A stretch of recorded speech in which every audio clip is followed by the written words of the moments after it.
بسم الله الرحمن الرحيم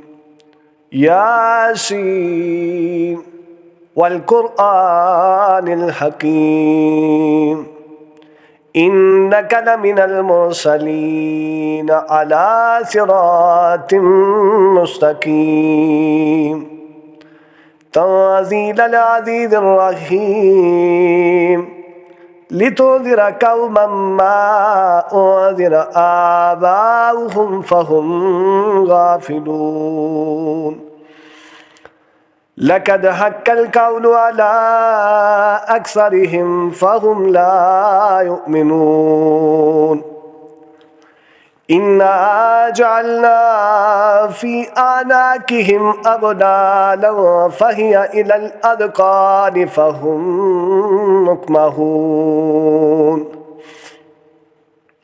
وجعلنا من بين أيديهم سدا ومن خلفهم سدا فأغشيناهم فهم لا يبصرون وسواء عليهم أأنذرتهم أم لم تنذرهم لا يؤمنون إنما تنذر من اتبع الذكر وخشي الرحمن بالغيب فبشر بمغفرة وأجر كريم إنا نحن نحيي الموتى ونكتب ما قدموا وآثارهم وكل شيء أحصيناه في إمام مبين واضرب لهم مثلا أصحاب القرية إذ جاء المرسلون إذا أرسلنا إليهم اثنين فكذبوهما فعززنا بثالث فقالوا إنا إليكم مرسلون قالوا ما أنتم إلا بشر مثلنا وما أنزل الرحمن من شيء إن أنتم إلا تكذبون قالوا ربنا يعلم إنا إليكم لمرسلون وما علينا إلا البلاغ المبين قالوا إنا تطيرنا بكم لئن لم تنتهوا لنرجمنكم وليمسنكم منا عذاب أليم قالوا طاهركم معكم أئن ذكرتم بل أنتم قوم مسرفون وجاء من أقصى المدينة رجل يسعى قال يا قوم اتبعوا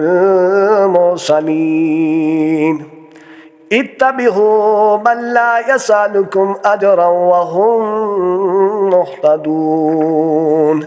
وما لي لا أعبد الذي فطرني وإليه ترجعون أتخذ من دونه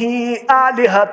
إن يردني الرحمن بضر لا تغني عني شفاعتهم شيئا ولا ينقذون إني إذا لفي ضلال مبين إني آمنت بربكم فاسمعون قيل ادخل الجنة قال يا ليت قومي يعلمون بما غفر لي ربي وجعلني من المكرمين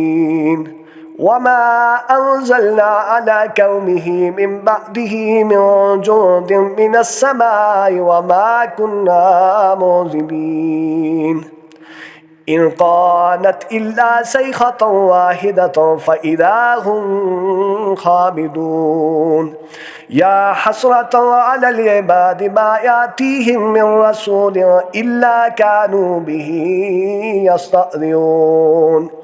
ألم يروا كم أهلكنا قبلهم من القرون أنهم إليهم لا يرجعون صدق الله ومولانا العظيم وصدق رسوله النبي الكريم